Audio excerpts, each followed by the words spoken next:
کل سوات میں بڑا افسوسناک واقعہ پیش آیا، جس میں ایک سیاح پہ الزام لگایا گیا کہ اس نے قرآن پاک کی اور آگ کی بے حرمتی کی ہے، اور پولیس نے اسے قید کیا تھا جیل میں، لیکن اسے وہاں سے جیل سے نکال کے گولی مار دی گئی اور پھر اس کی لاش کو جلایا گیا، اس کی بے حرمتی کی گئی۔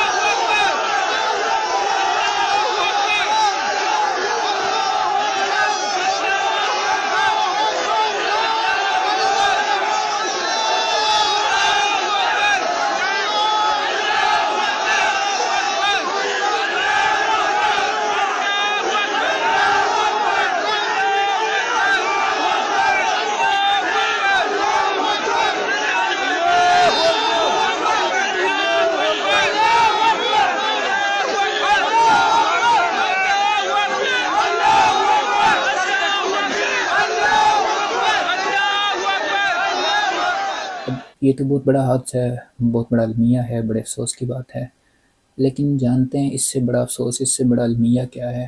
کہ یہ واقعہ ہمارے معاشرے میں کوئی انوکھا واقعہ نہیں ہے، کوئی انہونی بات نہیں ہے، یہ کوئی پہلی بار نہیں ہوا۔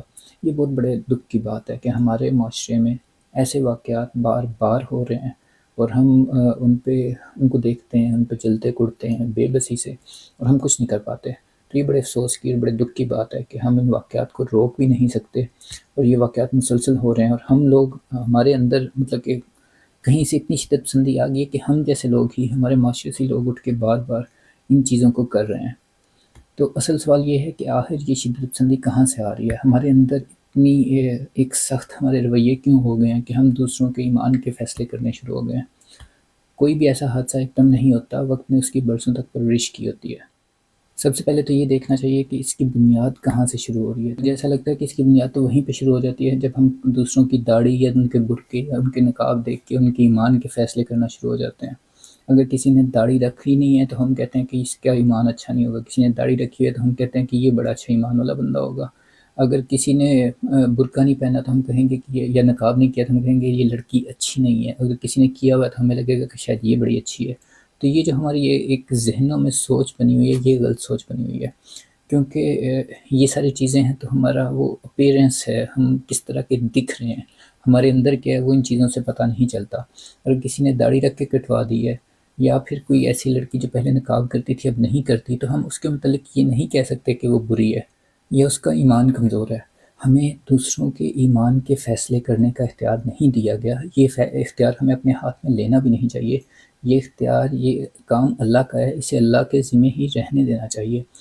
مسئلہ تبھی بنتا ہے جب ہم یہ اختیار، یہ کام اپنے ذمہ لینے کی کوشش کرتے ہیں۔ تو سب سے اہم اور ضروری بات تو یہی ہے کہ ہم ان رویوں سے بچیں۔ جب بھی ہمارے اندر ایسی سوچ ڈیولپ ہو کہ ہم ان چیزوں کی وجہ سے کسی دوسرے کو جانچنا شروع کریں، اس کے ایمان کو ناپنا شروع کریں، تو ہم وہیں پہ رک جائیں، اپنا احتساب کریں اور دیکھیں کہ کہیں میں کہاں پہ غلطی کر رہا ہوں، یہ شدت پسندی میرے اندر کیوں آ رہی ہے۔ تو ہمیں وہیں پہ رک جانا چاہیے۔ جب ہم وہاں پہ رک جائیں گے تو ہی مسائل بنیاد سے ٹھیک ہونا شروع ہوں گے، تو ہی ہم ان کو جڑ سے کاٹنا شروع کریں گے۔ یہ شدت پسندی جب ہمارے اندر سرایت کر جائے تو اس سے بچنا بڑا مشکل ہے، لیکن اگر اس کی جڑوں کو جب یہ سٹارٹ ہو رہی ہے وہیں پہ کاٹ دیا جائے تو شاید اس سے بچنے کا کوئی حل نکل آئے، تو شاید ہم اپنے معاشرے کو تھوڑا بہتر کر سکیں۔ تو اپنے ارد گرد دیکھتے رہیں، اگر آپ کے گھر میں کوئی نوجوان لڑکا، آپ کے گھر میں آپ کا کوئی بڑا بھائی، کوئی بھی ایسا فرد جو اس طرح کی شدت پسندی کا شکار ہے، تو اگر آپ اسے سمجھا سکتے ہیں تو اسے ضرور سمجھائیں۔ چھوٹے ہیں تو پھر تو لازمی سمجھائیں، بڑوں کو سمجھانے کا اگر آپ کو لگتا ہے کہ موقع ہے تو انہیں بھی سمجھائیں، اگر نہیں ہے موقع تو کم از کم یہ بات اپنے ذہنوں میں تو بٹھا لیں کہ یہ چیز غلط ہے کہ آپ دوسروں کے ایمان کے فیصلے کریں، دوسروں کے ایمان کو ناپنا شروع کریں۔ یہ پیمانہ آپ کو نہیں دیا گیا، آپ اس پیمانے کو زبردستی اپنے ہاتھ میں لینے کی کوشش نہ کریں۔ آپ اور کچھ نہیں تو کم از کم یہ تو کر سکتے ہیں کہ اپنے آپ کو ٹھیک کر لیں، اپنے اندر اس شدت پسندی کو مت آنے دیں۔ آپ اپنے جو آپ کی اپنی ذات ہے آپ اس کو ٹھیک کر لیں۔ اللہ کرے ہم سب بھی اپنے آپ کو ٹھیک کر لیں۔ اگر ہم ایک ایک کر کے بھی اپنے آپ کو ٹھیک کرنا شروع کرتے ہیں تو شاید ہمارے معاشرے میں اس طرح کے واقعات اللہ کرے بند ہو جائیں، لیکن کم از کم تو ہو جائیں۔ اور یہ واقعات بنیادی طور پہ اسلام کو کوئی فائدہ نہیں دیتے، اسلام کو بدنام کرتے ہیں، ہمارے ملک کو بدنام کرتے ہیں اور ہمارا مذاق بنواتے ہیں۔ تو ہمیں ان سے بچنا چاہیے اور ان کی کھل کے مذمت کرنی چاہیے. ہم سب کو کہنا چاہیے کہ یہ غلط تھا اور اسے نہیں ہونا چاہیے تھا. اور ایسے کسی بھی واقعے کو اگر ہمیں کہیں لگ رہا ہو کہ ایسا واقعہ ہونے والا ہے اور ہم اسے روک سکتے ہیں تو ہمیں ضرور روکنا چاہیے. ہمیں اپنا کردار ادا کرنا چاہیے، مثبت کردار ادا کرنا چاہیے. ہمیں کنویں کا میڈک نہیں بننا چاہیے. ہمارے ذہنوں کو تھوڑا کھلا ہونا چاہیے. ہماری جو سوچ ہے اس میں تھوڑی وسعت ہونی چاہیے. بہرحال کہنے کو تو بہت ساری باتیں ہیں، لیکن اللہ کرے اتر جائے تیرے دل میں میری بات.